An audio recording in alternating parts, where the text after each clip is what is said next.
the beginning to 0.01. Let's see what happens if we increase alpha.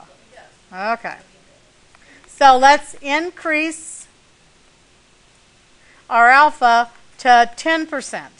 So we got a 10% chance of making a type 1 error. Let's see what happens to our type 2 error and our power. So we're again at the same distribution. In the tails for my reject region, I have 0.05 now. So my critical x's, my critical means, are going to be an inverse norm of 0.05, 0, and 0.4. Negative 0.65.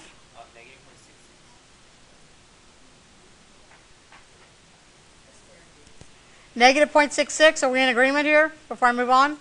So I can't find my number here. 0.1, 0.10. Oh, I am in agreement. Sorry. We're good. Okay. So now I have a probability of a type 1 error of 10%. Let's find my probability of the type 2 error. That's going to be the probability that my x is between negative 0.66 and positive 0.66. Think of this distribution centered at 1, because again we have to use that alternative hypothesis. So we got negative 0.66 to positive 0.66. Looking for that area, so I'll do a normal CDF from negative 0.66 to positive 0.66 with a mean of 1 and a standard deviation of 0.4.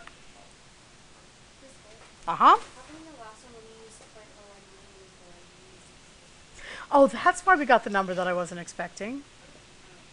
Sorry. That's why my probability of type 2 needed to be a 1 here. Sorry. It's okay. We'll just run through this next one and see what it did. It does the same thing, but not quite as Is that true for the last one we did, like yeah, it should have. It should have been a little higher. I got 0.53. So how come for the type 2 error you just have negative 0.66 less than x? Should that be like x bar, or is it just X bar, doesn't matter what you call it at this point. What is it? That's the critical x? Yeah, that's going to be a critical X. Okay? And what do we get for our probability of our type 2?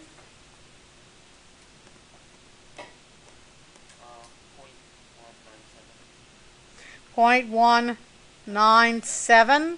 So that's my probability of my type 2. So, and my power is 1 minus that.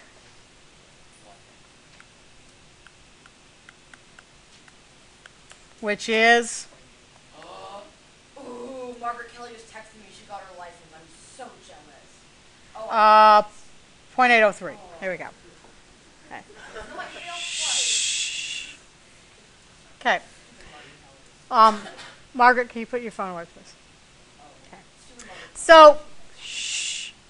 So my power is now 0.8. That is a decent power. So with my alpha set high, with my probability of my type 1 error going high, my power gets to be the 80% that I like, or better. So what does the power mean? The power is the strength of the test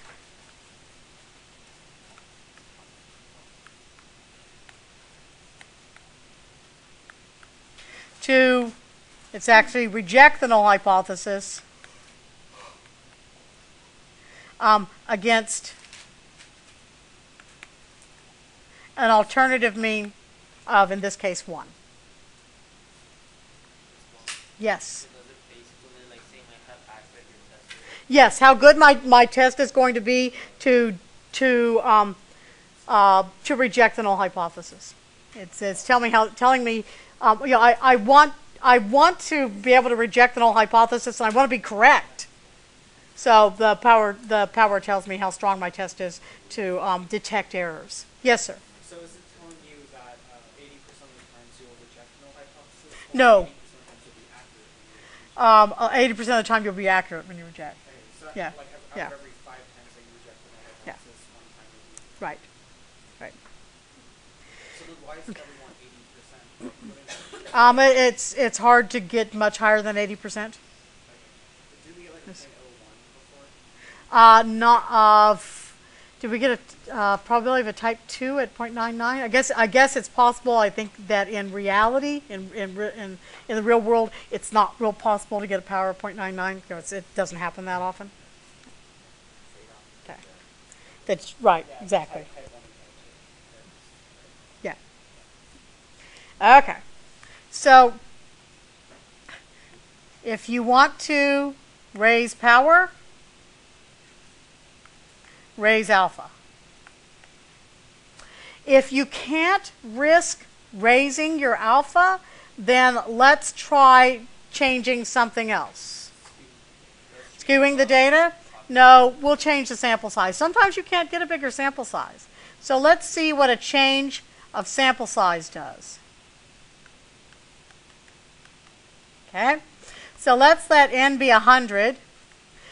We'll leave that standard deviation as it was, and we'll go back to the alpha that we feel comfortable with is the 0.05. So the standard deviation of my sampling distribution is 2 divided by the square root of 100, which is 0.2. Good. Again, we're pretty darn good with our fourth grade, I guess. No. Yeah, when do you start decimals? Like 7. Okay. 7. Um, No, you're 7 years old. all right. So now let's go back to when we're going to reject the null hypothesis.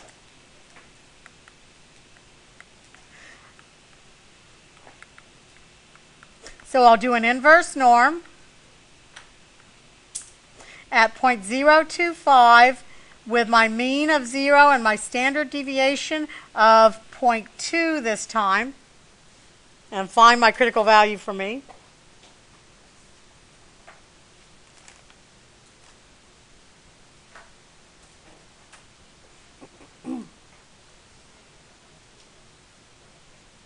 Negative 0.39, which means my probability, so this is negative 0.39 to positive 0.39.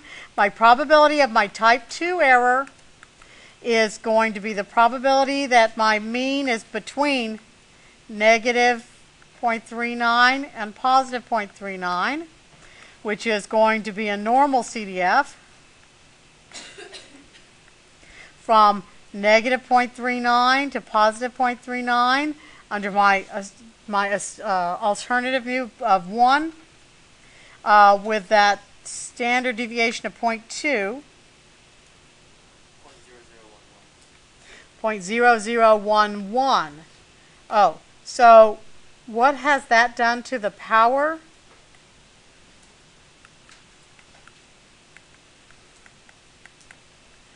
Power of this test?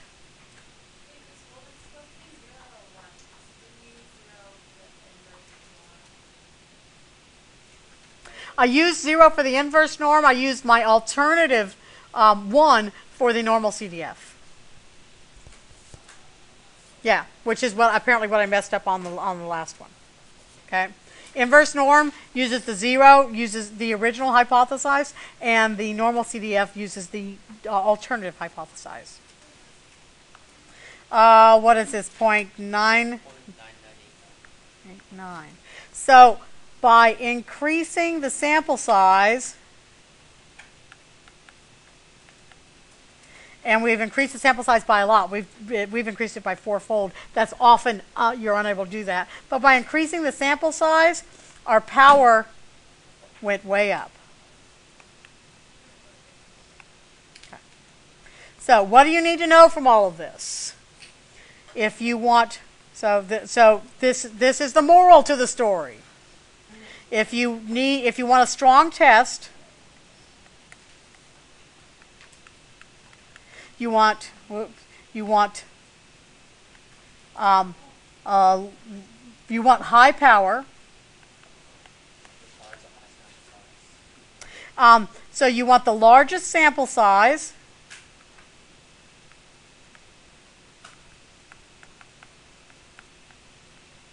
With the largest alpha you can